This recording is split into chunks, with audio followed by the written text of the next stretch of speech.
マーさんのレトロゲー論理実況始まるで。ます。ダンジョンズ&ドラゴンズ、シャドウオーバーミスター、やります。今回はハーミリーちゃんがそっちやはり、魔法を使うので、私が出るしかないかと。任せたやで。この動画は、マックスボール全通じにて、バックグラウンドワーカーさんの配信に参加させてもらった時の動画で、その動画にうちらが実況つけたらええんちゃうん？そう思い、聞いてみたところ、快諾していただいたので、10月24日からマーさんが動画作りを始めたわけです。スターウォーズ実況作った直後や。では、行きましょう。どいどい。それでは、魔法使いを。2P が私です。魔法使いは女子でない。私にとって性別は些細な問題です。セーブルタワーの戦いから2年後、不死の魔法。飛ばします。うちが解説を読んどるのに、プレイヤー全員のワンコインクリア経験者なので、せっかち進行ですよ。おそらく大体のテキストは読まずに飛ばすと思われます。ほなプレイヤーの紹介や、1P、ウリエンさん、クレリック、回復魔法が使える。ずる優しい。スピ、マーさん、マジックユーザー。メイン実況者は私、ハーミリーです。強すぎる魔法を唱えまくれる。ずるい。3P、バックグラウンドワーカーさん、エルフ。もう女子のエルフってだけで圧勝。ずるがっこいい。このパーティーはずるくない人はおらんのか。ちょっと使える魔法を確認中です。アイテムや魔法は、キャラの周りにウィンド出して確認するんやで。ミスタラで遊ぶの久しぶりなので、あまり覚えてないの。途中でおしゃかった時のために、コンティニュー用の100円も準備済みや。ハーミリーちゃん、何しよん？マジックユーザーは、ジャング2回押しのバックステップ中は、無敵なの。無敵を披露しよんか。助けてくれて、ありがとう。よかったらあなたたちの名前だけでも教えてくださいませんか？名乗り上げのシーン。私は、ハーミリーです。仲間も名前入力中。私はタイプ愛。名前で初期ステータスが微妙に変動する。誤差の範囲なので、そこまで気にしなくても良いです。皆さんのお名前は一生忘れません。助けた人々から話を聞いた。君たちはトリスタン村の危機を知り先を急いだ。ワーカーさんの100円ゲット。ちなみに、ここから2面やで。ゴブリンが出てきたけど、私はひいきなので後ろで待機。漏れ出た敵を体当たりで戻して、塊か崩れないようにするぐらい。物理はクレリックとエルフに任せといたらええな。マジックユーザーの攻撃は弱いけん、変に戦闘に参加されたら、邪魔まである。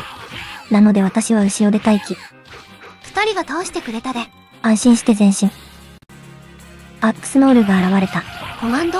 防御。アクションゲームで防御が選べる変わったゲーム。ダッシュ攻撃キャンセルバックダッシュキャンセルダッシュ攻撃の練習ができる。前衛の2人に戦わせて攻撃の練習。案外面倒なコマンドですが、できたところで大したダメージは与えられません。全員懲らしめました。ハーミリーちゃん、何もやってへんやん。マジックユーザーはノーダメージで過ごすことが仕事なの。ほうなんじゃ。隠し部屋に入ったで。スケルトンがたくさん出てきますが、クレリックのターンアンデッドでまとめて懲らしめることができます。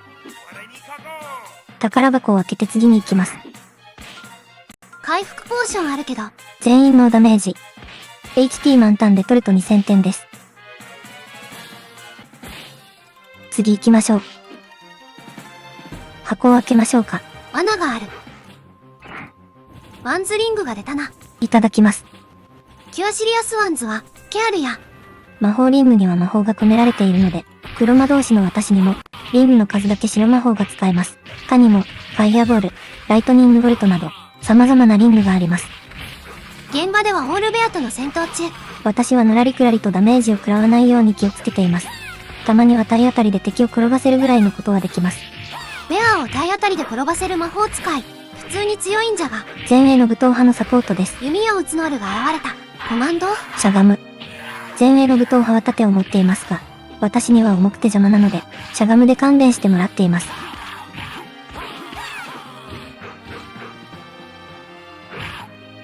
この雰囲気は、そろそろボスですね。ワーカーさんエルフが魔法を準備しとる。インビジビリティをかけてくれました。効果は敵から見えなくなる。ボス戦は多人数ですと敵が強くなりますが、姿を消すことにより、ボスがプレイヤーを一人と勘違い、ボス戦が楽になるのです。多人数で挑んだら、ゴブリン戦車からオイルが大量に投げ込まれて、結構手強い相手な。ちっちっち、お前たちの命もここまでだ。なぜかエルフが後衛に下がり、私が前衛に駆り出されています。逃がしてしもたな。ここは魔法を使うべき。マジックミサイル、気合い入れてエコーかけまくりや。お風呂の中やな。2発目のマジックミサイル。さらに杖で殴る。魔法使いも武闘派や。この杖は栄翔用ではない。言われるには。今回初ダメージ。はあミリーちゃん。ダメージのリアクション薄いな。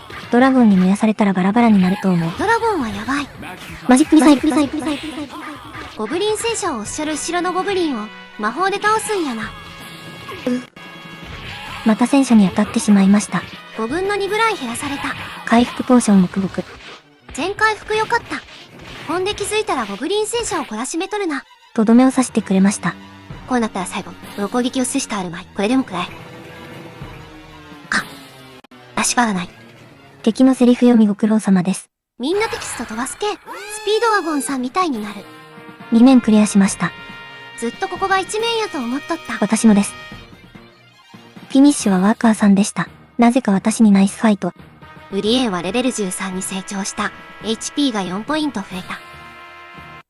君たちはトリスター村で戦いの疲れを癒した。翌日、村を出る君たちはフォート、モンテレオンのドイルに到着し、軍隊の兵士から話を聞く。最近、怪物たちの出没数が増えてきているようだ。どうやら謎の敵がロキン帝王国グラントイコークのシネフに向けて怪物たちを指揮しているらしい。すぐさまグラントイコークに向かってこのことを知らせてくれ。さて君たちだったら、どう進む？ベスビア川を船で下る。3面の B、激流、ベスビア川を下れ。では、イカダの操作はワーカーさんに任せます。まずは上に移動してお金を拾いに行きます。ここは絶対に戦闘するところな。トログロライトたちが現れた。コマンド？ハーミリ、防御、ウリエン、戦う、ワーカー、戦う。さらにトログロライトが2体現れた。防御。危なくなったらマジックミサイル。さらにトログロライトが3体現れた。コマンド？武闘派の前衛2人の邪魔をしない。防御。ダッシュで体当たりして敵を転ばせたり、ダッシュで敵のいない方に逃げたり、ひたすらダッシュの毎日です。戦闘中、ダッシュしかせえへんのか。本来この戦闘後は、ボスまで敵に遭遇することはないのですが、イカダを操作しているのは武闘派ワーカーさん。無益な殺傷をしていきます。トログロ倒したら、魔法の巻物を落としたりもするんやで。タイムオーバーでブラックドラゴンに襲われる。それにも負けず、無益な殺傷を続ける。洞窟で精霊が情報提供を提案してくるも、全員が何も聞かない。精霊も少し寂しそう。ワーカーさん、まだ無益な殺傷を続ける。最後はお金をがっぽり。イカダで下り切りました。私はアイスストームをセット。画面全体攻撃で、パーティー全員が無敵になる強い魔法屋で。ここは立ち止まると落石が来ます。あんな感じで。ウリエンさんが落石の餌食に。その間私は宝箱を開けて回る。ケアルリングが出たな。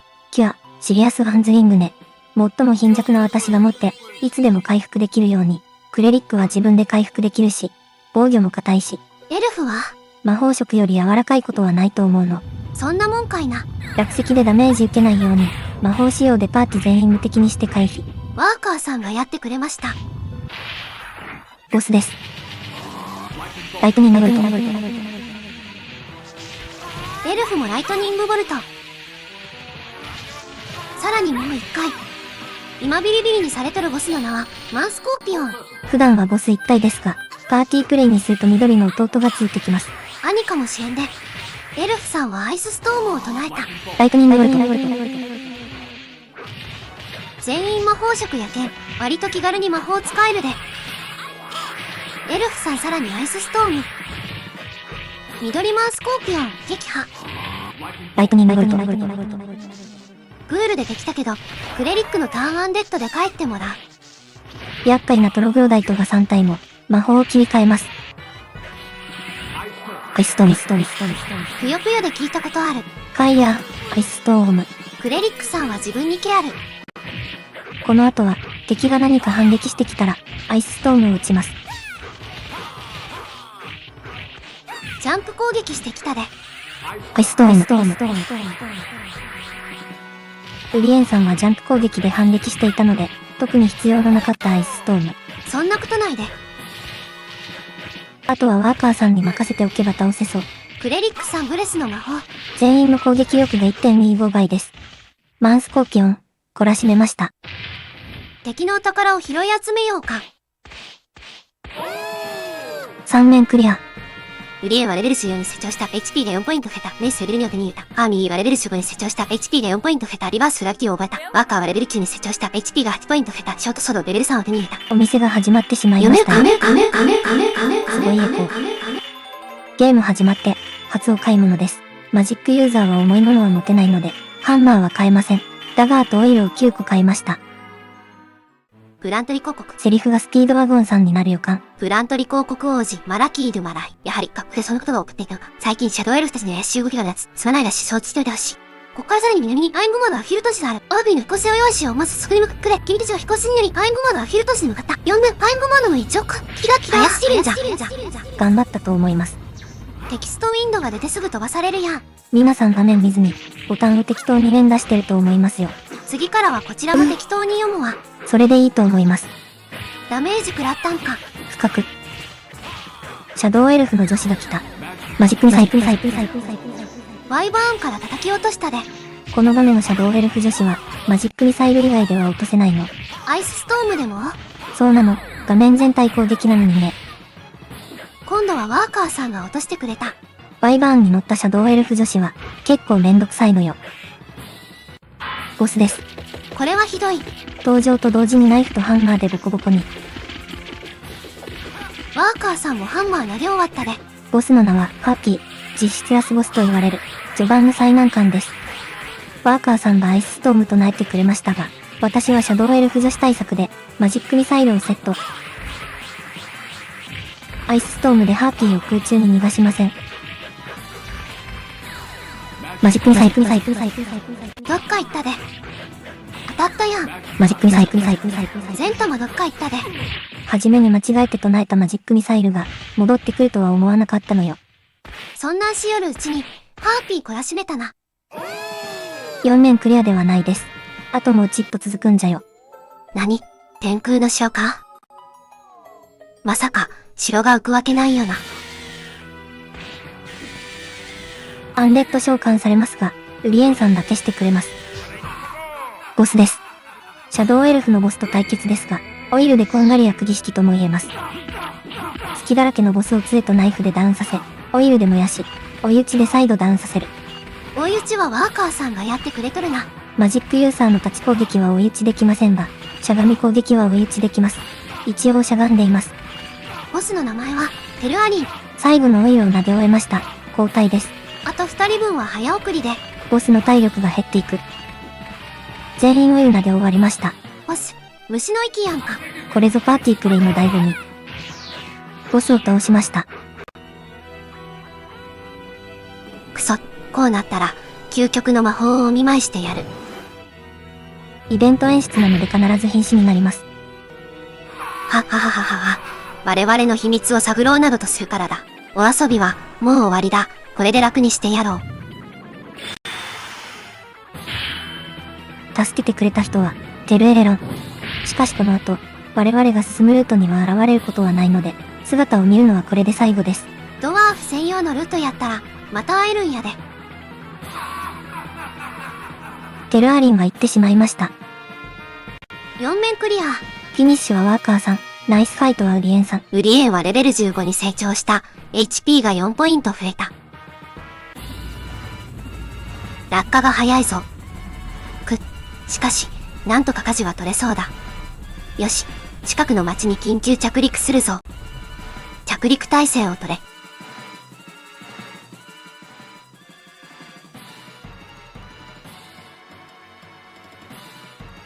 大丈夫か。全員、大丈夫みたいだ。しかし、俺たちを助けてくれたエルフがいないぜ。おい、この地図は、体重？要塞？どうやら、シャドウエルフの本拠地がここらしいな。さて君たちだったら、どうする？ワーカーさんの希望により、深いを突き進む。グリーンドラゴンは許された。実況者、紹介。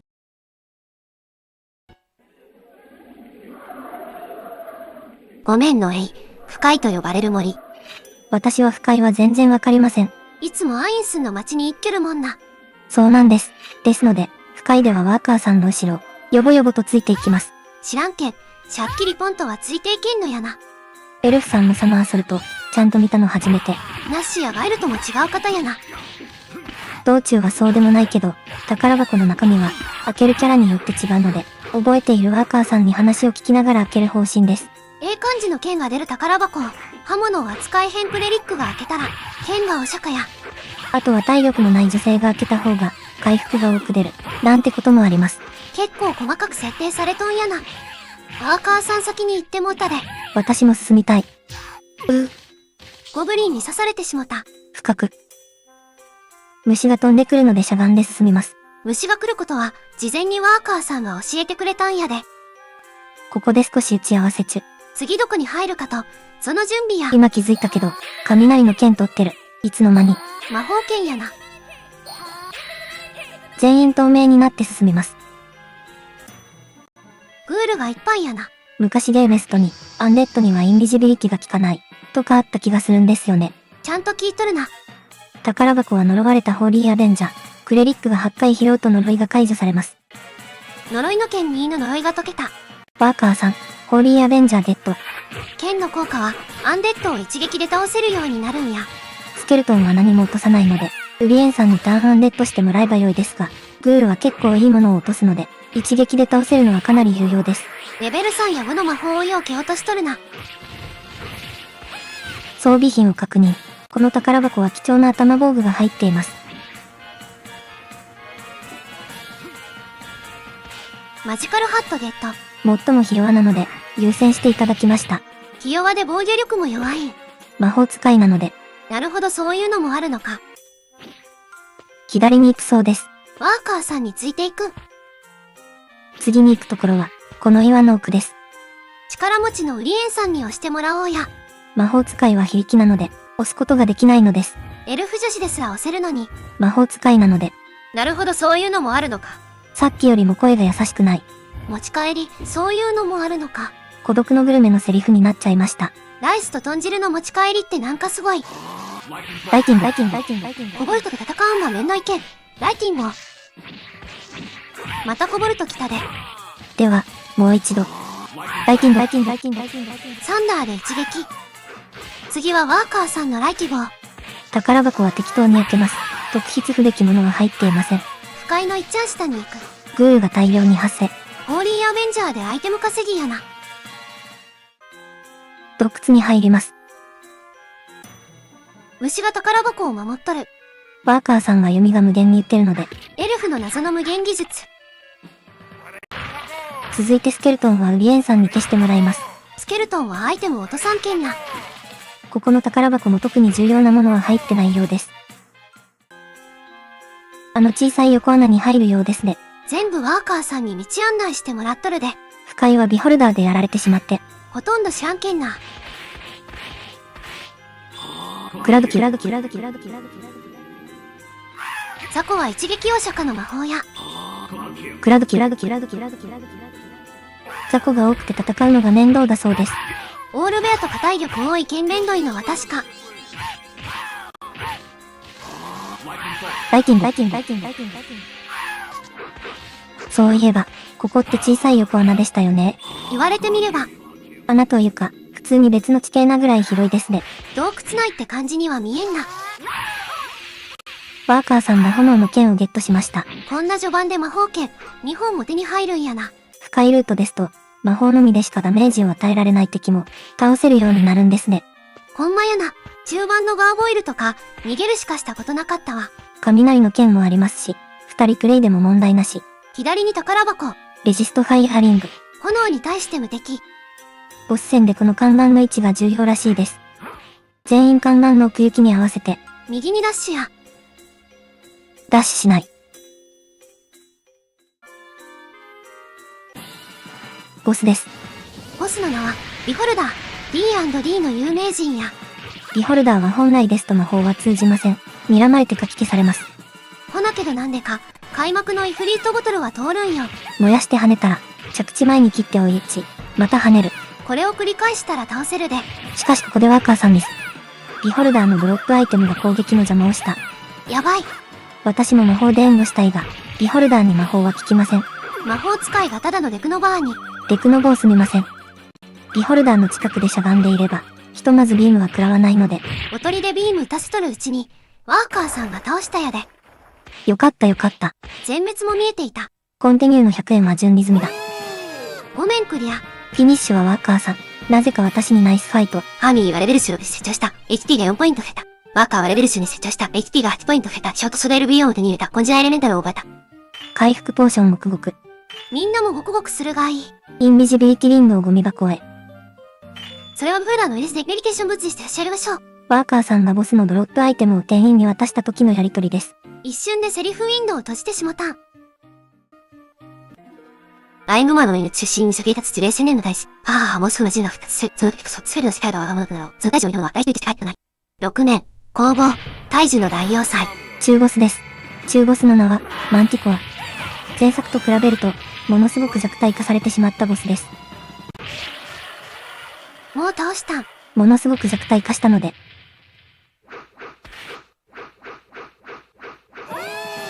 フィニッシュはウリエンさん。ナイスファイトワーカーさん。ハーミリーちゃんは何もしとらんけん。私は非力なので。ウリエンはレベル16に成長した。HP が4ポイント増えた。ワーカーさん罠の箱を開けました。イヤリングとレベル3魔法です。イヤリングは魔法の威力を 1.25 倍にし、ライトニング、ウォールオブファイアに巻き込み効果を追加します。敵をいっぱい巻き込んだ方がダメージが大きいなる。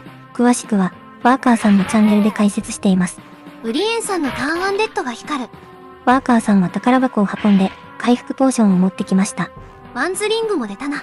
いただきます。しばらくはアックスノールたちとの戦闘です。私は下のくぼみで安全に待っています。マジックユーザーは通常戦闘やとデクノバーやけん。ほんと非力ですまない。ゲームで魔法使いの非力を表現した、ほんま英断よ。一人旅だと、途端に強くなるの。ゴブリンが3匹も出たら、もう苦戦やもんな。本気出して、魔法を使えば倒せるのよ。雑魚で魔法使うたらボスでは捨てつやんか。ほんとそれ。犬に跳ね飛ばされた。深く。クラキル。なんでつこたん？何やっとるん？クラウドキルを唱えると、強制的に中央方向に移動してしまうの。魔法使いも大変なんやな。ドワーフ女子も大変だったでしょう。この D&D やと、うちの出番はなかったしな。この時代にドワーフ女子は世間ではまだ受け入れられてはいませんでした。マーさんがうちを描いても、ドワーフは女性でもヒゲがあるんですよ、みたいな評価を受ける時代よ。そんな感じでしたね。ガーゴイル前に到着や。皆さん逃げることにしたんですね。ワーカーさんの雷の剣で倒せるで。シャドウエルフからダメージもらいたくないですしね。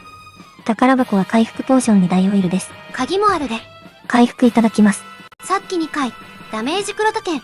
クラウド級の着地は許して。グールが出たで。ワーカーさんのホーリーアベンジャーで稼ぎましょう。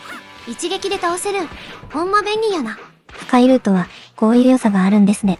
ほとんど行ってないけん、知らんかったな。シャドウエルフを懲らしめて、宝箱の回復をごくごく。ボスの作戦を決めました。私は甘いもののシルバーダガーを、ボスに投げれば仕事は終わりです。ワーカーさんがやってくれるそうだ。ガハハ、お任せしたぜ。ここまでたどり着きましたね。やっとたどり着いたのに、ここで冒険も終わりだなんてね。冒険のフィナーレをそれにふさわしい人に合わせてあげるわ。ボスです。ワーカーさんヘイストポーションネット。シルバーアローでボスを懲らしめる。私はダガーでエンド。ワーカーさん黒トルで。レビテーションブーツが壊れました。あわわ、ハーミリーちゃんが完全にお荷物や。ダガー当たった反動で、ワーカーさんの方にデイモスが移動しちゃいましたね。ウリエンさんが燃やされとる。なんとか立て直さないと。アンデッド呼ばれました。ウリエンさんがターニングアンデッド。私も反応してアイスストーム。ワーカーさんに当たるやん。ワーカーさんごめんなさい。アイスト。ハーミリーちゃんの方に行ったで。杖と毒針の物理で頑張る。魔法で返された。屈辱。ウリエンさんケアル。ワーカーさんにもケアルで回復。このボスですが、前作のラスボス、リッチ、デイモス、です。デイモスがメテを打ってきたん。一番上か一番下に移動で回避できます。これは、勝ったな。懲らしめました。前作からめちゃめちゃ弱体化しとるんじゃよ。前作と同じ強さですと絶望。6面クリア。フィニッシュはワーカーさん。ナイスファイトはなぜか私です。少々、お前を見くびっていたようだ。ギャー、ホーリーワードだ。眠らされた？まだまだ未熟。ふふふ、可愛い顔して眠りこけているわ。ハーミリーはレベル17に成長した。HP が4ポイント増えた。7面、魔獣が住む森。ここはどこだ？ゴブリンの群れ、かなり厄介。金袋はワーカーさんがさっさと回収。5体のゴブリン、サンダーで一網打尽、宝箱を開けます。身構えるより早くクリエンが宝箱を開けた。宝箱には罠がかかっていた。燃やされました。回復ポーションもらいます。レベル4魔法はケアルやけん、ウリエンさんどうぞ。ワーカーさんが素早く回収。エルフのレベル4はアイスストームを主に使います。このメンツでケアルが必須とかないでしょう。という判断でザックバランに魔法を回収していくスタイル。言われてみれば、そこまで徹底する必要もなさそう。そろそろかな。ボスです。ははははは。ボスの名は、ディスプレッサービースト、D&D の有名人です。有名モンスター。 2体のうちの1体は残像だ。残像ちゃうやろ。2体のうちの1体は幻影だ。まあそんな感じか。落ち影がない方が偽物で、1回殴ると消えます。マジックユーザーの6割がクリティカル。相手の HP1 に依存して減らせます。ウリエンさん、ディスプレッサービーストの皮をゲット。良い防具になるので、後で渡してくれるそうです。魔法使いは非力なので。よかったな。大規模。後ろからゴブリンが来たけん、魔法を唱えた。またゴブリン来ました。魔法使いますね。大規模。目玉落としたな。ウリエンさんが目玉拾って、私が皮をもらいます。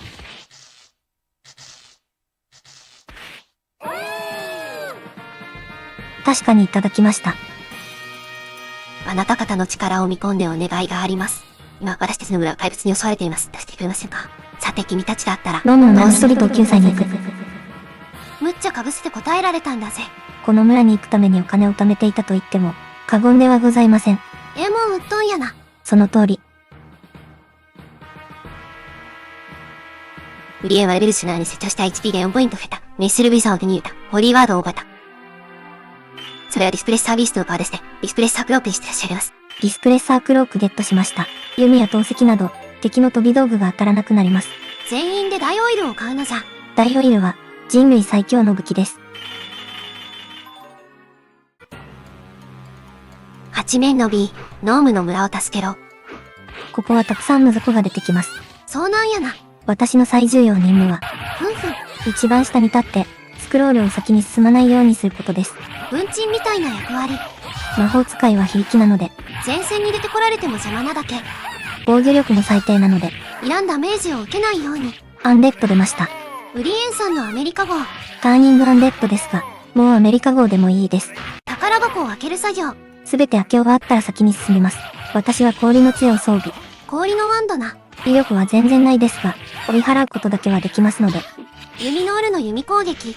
しかし今の私には飛び道具は効きません。さっきディスプレッサークローク、もろたもんな。盾を持てないので、クロークで無効化です。ちなみに、D&D スカーミッシュでは、スカーミッシュはアナログゲームやで。ディスプレッサービーストはコンシール12。これは攻撃が成功した後で、サイコロ12以上を出さないと、成功した攻撃は電兵を標的にして、本体は無傷。つまり、ものすごく攻撃が当たりにくいのです。この当たりの回避能力を、ゲームで再現したんじゃな。おそらくそういうことでしょう。ゲーム本編の方は、雑魚を全滅させたみたいやで。先に進みましょう。ここから進むと、トログロダイトがたくさん出てきます。半魚人な。かなり厄介な相手なので、毒で倒してしまおうと、話し合いがなされました。トログロは魔法とか落とすけん、結構いいんやけど、倒すん失敗したら、大ダメージもらったりする。クラキル。まずは3体。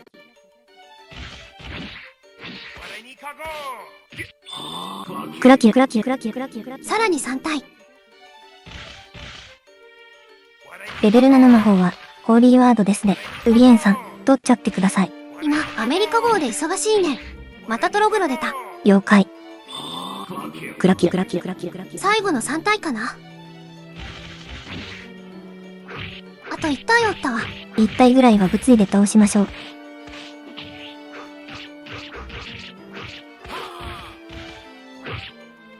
特に何も落とさず。しゃーなしだな。宝箱はレジストファイアリング。先に進んでグール。ホーリーアベンジャーで倒す。アイテムいっぱい。この先はボスです。全員大オイル装備しました。宴の始まりや。行くで。ボスです。村を襲っとるキメラや。投げます。おやれれれれれれれれれれれ。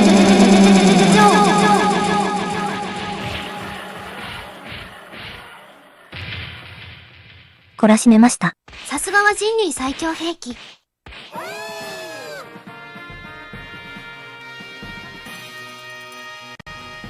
ハーミーはレベル18に成長した。HP が4ポイント増えた。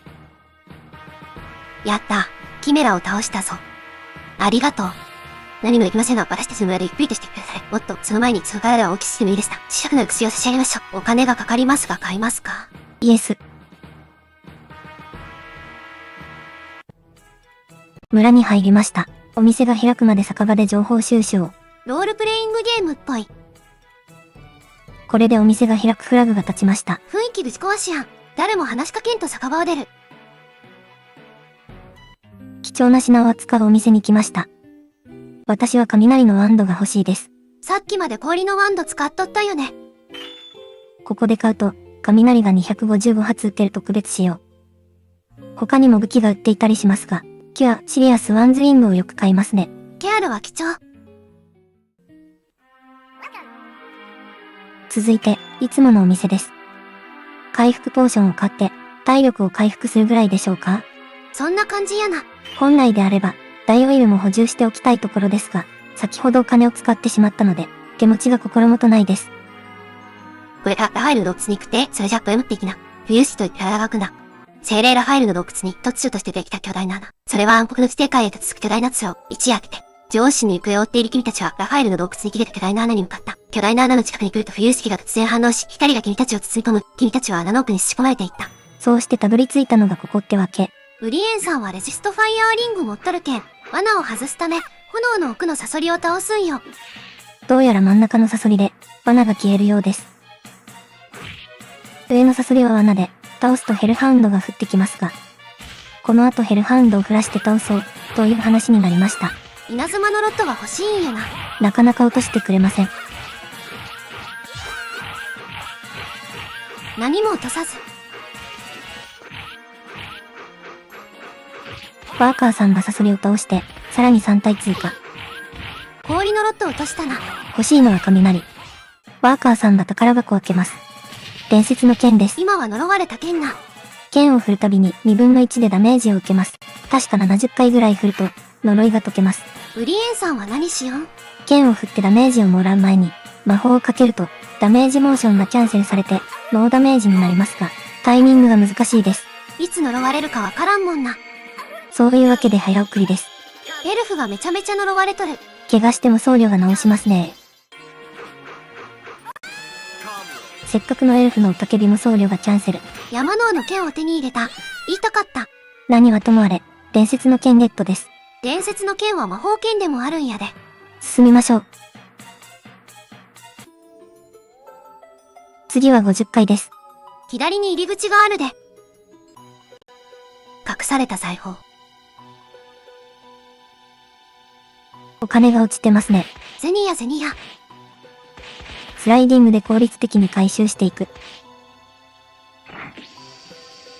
宝箱の中身は鍵。もう一個宝箱。中身は魔法レベル4。スピードブーツデッド。命が惜しかったら、すぐ、この場から立ち去れい。の。このまま進めば、お前たちと戦うことになろう。命の保証はできん。立ち去れい。の。愚かな奴らよ。もう一度聞く。そんなに死に急ぐか。イエス。では、死ね。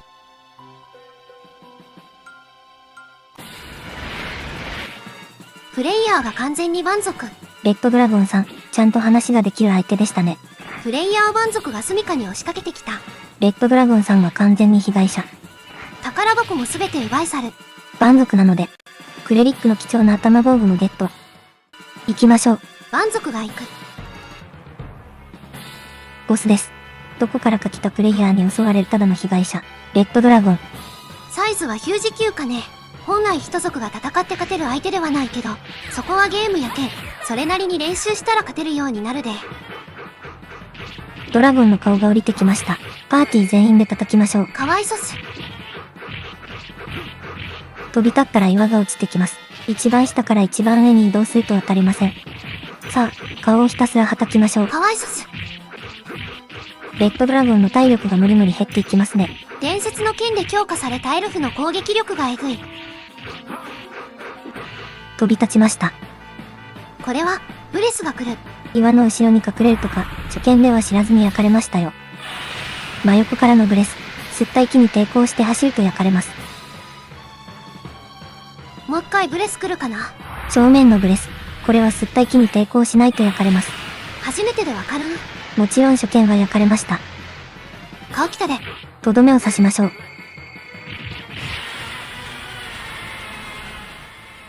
懲らしめました。懲らしめられるようなことしたん？わかりません。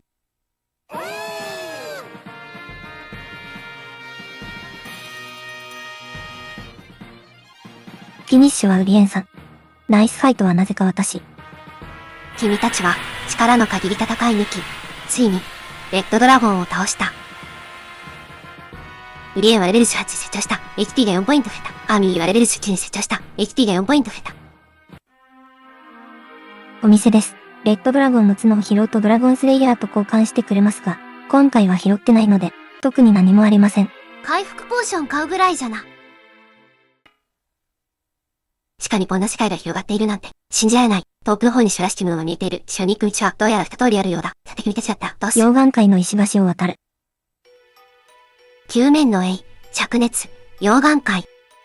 見た目通り、炎に関係する敵が出てきます。ひとまずヘルハウンドがたくさん出ますので、エルフのコンジュアエレメンタル。ヘルハウンドからライトニングのロッドが出ることを期待します。マジックユーザーはライトニングのワンドで攻撃。全然減りませんが、ザコを端に追い詰めるぐらいのことはできます。あくまで前衛の補助的に攻撃する。シャシャリ出て極小ダメージを与えても、前衛の邪魔にしかなりませんから。宝箱あるな。中身は氷の剣です。アイスソード。念願のアイスソードではございません。お釈迦にしてでも奪い取るほどではない。この面のボスに特攻。氷の剣があるとかなり楽に倒せますが、ないと相当厄介なボスです。ここの雑魚はヘルハウンドとゴブリンだけかいな。そんな感じですね。雷のロッドを手に入れました。落としたんやな。よかった。ボス戦ですが、氷の剣は使わずに、私の雷ワンドでボスをチクチクし、その間、前衛がヘルハウンド倒して、ロッドを落とすのを期待。そんな感じで行くことになりました。ロッドゲット作戦。ワーカーさんが伝説の剣に装備変更。ボスです。フレイムサラマンダー。氷に弱い。ひとまず私のマジックミサイルでダウンさせ。お、雷ロッド出たやん。よかったよかった。こちらは雷ワンドでチクチクダウンさせていきます。チクチク。ってほど弱くもない気がするぞ。ほんとですね。すっごい減ってる。どうやらサラマンダーは、クライモーション中も、連続でダメージを受けているそうです。雷のワンド一発で何ヒットもしとるんか。そのようです。懲らしめました。ワンドが活躍するとは。知りませんでした。フィニッシュは私、ナイスファイトはワーカーさんでした。ウリースはレベル19に成長した。HP が4ポイント増えた。お店です。ダイオイルを買い足すぐらいでしょうか？特にやることはなさそうやな。実況者、紹介や。浮遊城。君たちの目の前に突如現れた巨大な空に行く将。その職そ中央神沼将。驚愕している君たちにシーフが語り立った。敵の城に侵入するにはこれを使いましょう。これはワーククリスタル。そう、セーブルタワーから脱出したヒューマンよ。さすが盗賊よし、クリスタルに力を借りて魔女に侵入しよう。10面の1。浮遊城。侵入。ガントレット、オブ、オーガ、パワーゲット。攻撃力が上がります。1.3 倍らしい。ひとまずクレリックのトゲトゲ取りに行きましょう。クレリックのモーニングスターな。奥に行きます。こちらから正面の扉。私は非力なので像を押せません。スイッチを踏む重要な任務や。怪力のエルフさんに押してもらいました。開いたで。行きましょう。宝箱の周りに群がっているので、コボルトだけを倒していきます。オーガは後で懲らしめる。ノール部隊も出てきます。順にできています。オーガ倒そうぜ。フレッシュストーン。オーガも一撃。フレッシュストーンの一番の見せ場です。雑魚を一撃で倒す魔法ですが、普通はアイテムを落とさないので、あまり使えない魔法です。中ボスだけんか？オーガは一撃で倒せるしアイテムは落とすし感じ。トゲトゲ出ました。ウリエンさん、モーニングスターゲット。あとは適当に宝箱を開けていきますね。雑魚を懲らしめて、隣の部屋行こう。罠はスイッチで止めます。シャドウエルフの分隊を懲らしめて、グールの群れをホーリーアベンジャーで倒します。ホーリーアベンジャー、こんな使える武器だったんやな。ターンアンデッドより有用ですね。普段パーティープレイせんけん、知らんかったわ。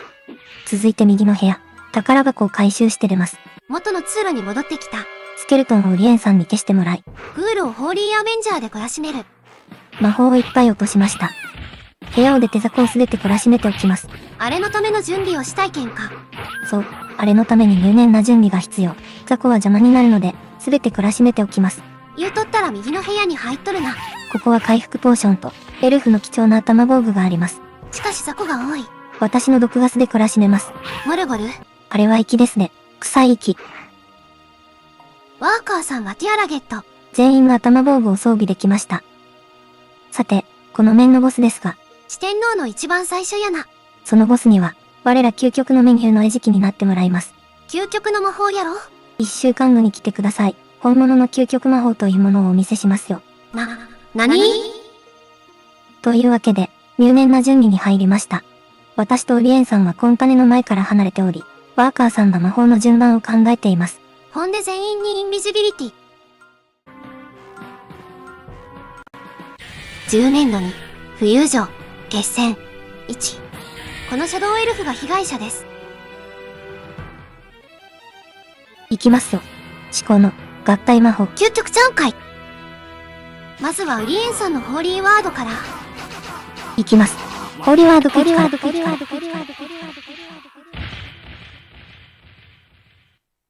一撃やった。これぞ思考の目に。頭ほちゃんかい。フィニッシュはもちろんウリエンさん。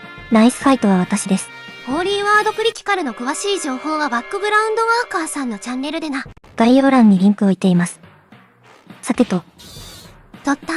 当初の目的は果たしました。任務完了。まだゲームは続いとるで。そうですね。あとはラスボスを倒すのみ。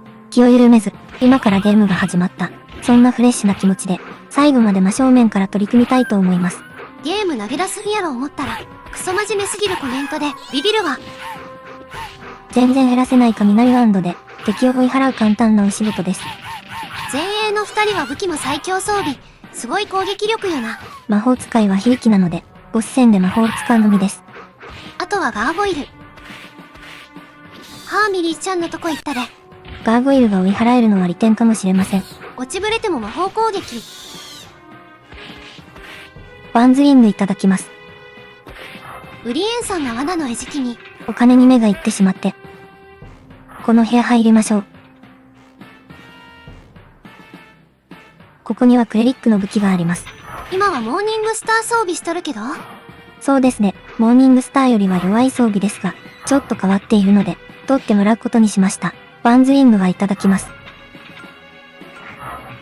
スネークスタッフが出ました。杖っぽい見た目やけど、マジックユーザーの装備とはちゃうんや。打撃を目的とした棒状の武器を、スタッフというそうです。ほん。ウリエンさん、スネークスタッフゲット。メインで使うような武器ではありませんが、少しお遊びで使ってみましょう。私は一足先に、隠し部屋に行きますね。少し見にくいですが、スネークスタッフで殴ると、蛇が噛みついているのが見えると思います。クレリックのレベル4魔法、スティックとスネークスの効果が、打撃に付与される、そのような設定だったと思います。ウリエンさんが罠に燃やされる。隠し部屋に入りました。ワーカーさんは全滅するまで戦うみたいやな。この部屋には、マジックユーザーの最強装備があります。炎に囲まれた宝箱ですが、私のバックステップは無敵なので。敵との罠や。どうしよう。ひょー。大丈夫ですよ。ウィザードリーの杖ゲットしました。杖が赤く光っとるな。これは、ファイナルストライクの発動条件が揃っている印ですね。究極魔法のファイナルストライクは、後の楽しみにとっておきましょう。さっき思考の魔法を見たところやしな。行きます。ボスです。いやー、四天王の一人サホネな。同じ四天王の一人、シャドウエルフのベルアリンドとは一足違うそう。というわけで、このボスは雷が弱点です。先ほど入手した、ウィザードリーの杖の効果で、魔法の威力が 1.5 倍に強化されています。これに雷ロッドの効果で 1.15 倍、イヤリングの効果で 1.25 倍の強化がされています。ライトニング、めちゃめちゃ減るな。装備の効果に合わせて巻き込み効果もあるので、敵に当たった数が多いほどダメージが増加します。レザー放電、懲らしめました。マジックユーザーはライトニング、使い切っとったで。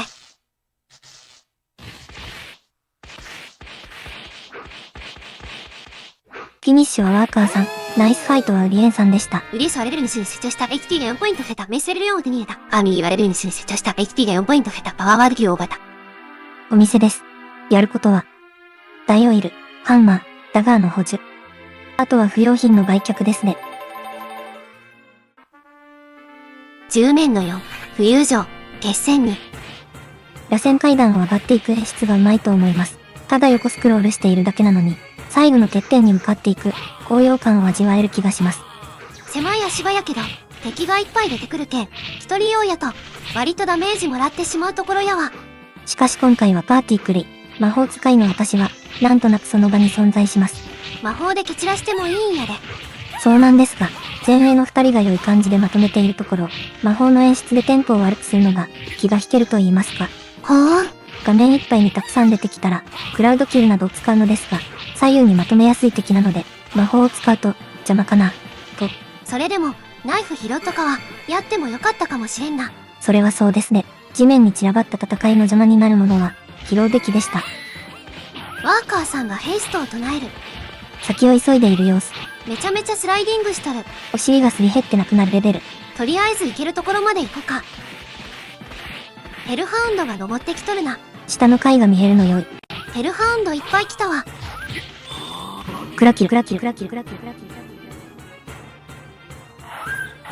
さすが毒ガス。一撃で懲らしめます。端に落ちたアイテム回収。頼んだやで。先を急ぎます。怒涛のスライディング。ゴブリンが来ましたね。これはさすがに魔法を使うんはもったいない。伝説の剣で切り刻んどる。ゴブリンは HP 少ないので、成長したプレイヤーにとっては倒しやすいですね。ウリエンさんのモーニングスターで画面外の敵をボコボコに。私はウィザードの杖を装備しているので、あまり戦闘には参加できません。杖で殴っても少ししかダメージを与えられない。まあ、しゃあなしじゃな。またヘルハウンドが3体登ってきている。ウリエンさんが手早く端にまとめる。モーニングスターの振りが遅いけん。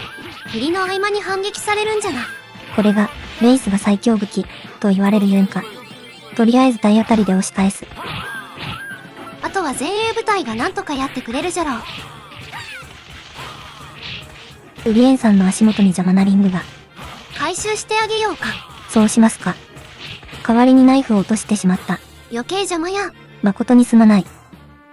螺旋階段を登り切ったみたいやな。場面が城内へと移りました。そこいらかしに罠があるけん、注意できたらしたい。ディスプレッサークロークを装備している私が、先に罠を発動させるのが良いです。しかしウリエンさんは先に罠に。お役に立てずすまない。ガーゴイルがたくさんいますね。とりあえず一体動かしましたが、残りは私の魔法で一掃しましょう。これでよろしく。ちょっと魔法を選びますね。クラウドキルをセット。ダッシュで通り過ぎて全て動かしましょう。クラキルクラキルクラキルクラキルクラキル。倒せました。レベル5はウリエンさんにとってもうて。キュアクリティカルワンズです。シリアスワンズより回復量が多いそうですが、その差はほとんどわかりません。回復ポーションはウリエンさんに。右に進むとボスですが、来た道を戻ると、先ほどは入れなかった部屋の入り口の罠がなくなっています。部屋に片っ端から入ろうず。ここも宝箱ですね。私がバックダッシュで侵入して開けます。失敗しました。もう一度。そういえばここは、昔もなぜか入れなかった気がしますね。魔法で無敵になります。プロジェクトイメージ。宝箱を開けて、アイテムを取れるところまで持っていきます。ウリエンさん、どうぞ。ウリエンさん、ホーリーシールドゲット。ダークウォーリアー2の攻撃がガードできるようになる。さてさて、ガーゴイルを倒しましょうかね。魔法を稼いどくか。伝説の剣で簡単に倒せます。ここの宝箱は穴があります。緊急回避技で開けると、無敵時間があるので罠に当たりません。宝箱相手やけん、HP も減らんしな。敵に緊急回避技を当てると HP を消費します。さて、ボスに向けて装備を整えました。ボス行くんか？あと2部屋ありますので、アイテムを取りに行きます。よ、クラキュクラキュクラキュクラキュ。イフリートボトルとか。ハムシオに引き倒すと炎が消えます。宝箱はジンサモニンブリングとオールベアの卵。アイテム交換したり、卵は不要なので置いていきました。オールベア。さあ、ボスに向かいます。回復ポーションごくごく。インビジビリティで消えている間にボスの背後からハンマーやダガーを当てダウンさせ大オイルでとどめの流れでお願いします。完全に理解した。準備は万端。倒しましょう。10名の冬女、闘技場に、子育て地再び会えてとっても嬉しそう。四天王2人を倒すなんて大活躍ではないか。だが、そろそろ知足を取った方がいいぞ。永遠の知足かな。ボスです。ダークウォーリアー2。消えている間に背後から先制です。ウリエンさん。ハンマー逆に投げてしまった。ワーカーさんのハンマーヒット。その間に私も大オイルを投げる準備。まずはダウンさせて。おにゃれれれれれれれれれれ。すべて投げ終わりました。ワーカーさんイフリートボトルで体勢を整える。ウリエンさんのハンマー投げ。かなり追い詰めました。一旦魔法で体勢を。ウリエンさん、一旦ワンズで回復。間髪入れずワーカーさんのライトニングボルト。ダウンさせて大オイルでとどめか。もう一回ワンズ。ほんで大オイルセット。ダークウォーリアー怒りモーション、チャンスです。大オイルでダウン。大オイルでとどめ。前半どうなるかと思ったけど。きっちり懲らしめました。フィニッシュはウリエンさん。ナイスファイトはワーカーさんです。ああ、四天王最強と言われたダークウォーリアーが。で、ワープクリスタルが光り輝いている。何かに反応している。ウリエンはレベル21に成長した。HP が4ポイント増えた。最後のお店です。回復ポーションを買いましょうか。不要なアイテム持っちゃいますね。シルバーダガー持っちゃいます。ちょっと店員さんに話しかけてみましょう。真に今だけそうはした者はいないな。それだけじゃない。奴の炎のブレスはどんな勇者も一撃で黒れさ。無事を祈っているよ。店員さんは、シンとはどういう関係なんでしょうね。ありがとうございました。また、どうぞ。10面の6、浮遊城、最上階の扉へ。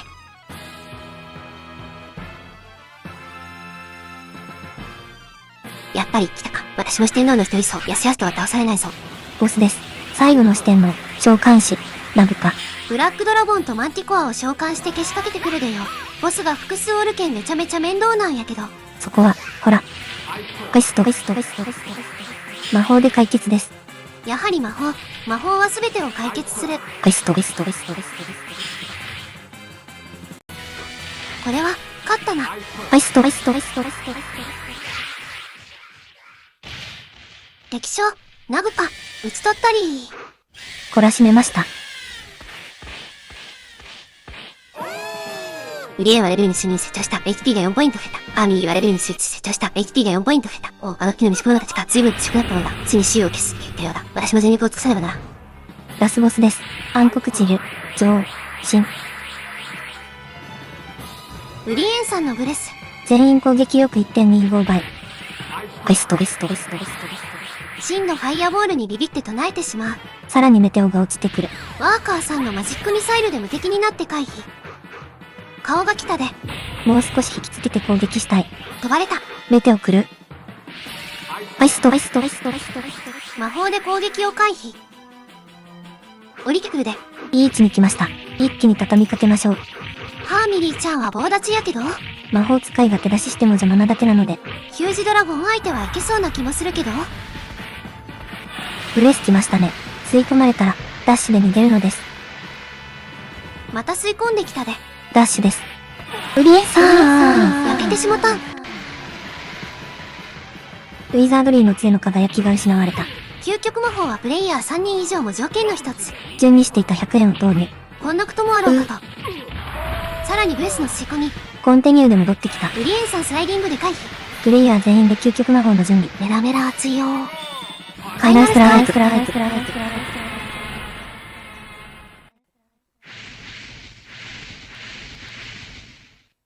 使用後にリザードリーの杖は砕け散り、パーティーの HP は1になります。懲らしめました。一人燃やされたけどな。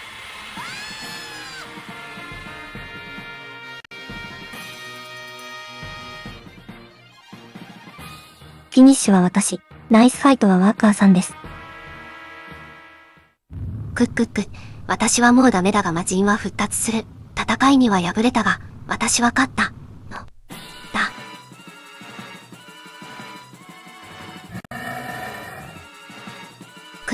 ダメだ。魔人復活阻止に間に合わない。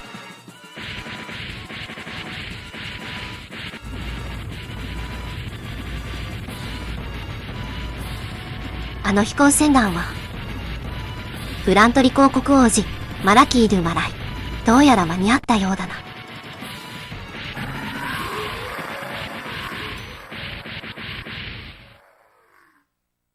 グラントリ公国に戻ると、暗黒地竜、シンを倒した勇敢なハーミリーとその仲間たちは人々の歓声に包まれた。その後、ウリエンは冒険で手に入れたお金を恵まれない者を救うために役立てたという。人々は彼の名を忘れはしないだろう。ハーミリーは今度の冒険で得た知識を用いて、新たな魔法を研究している。果たして、どんな魔法ができるのだろう。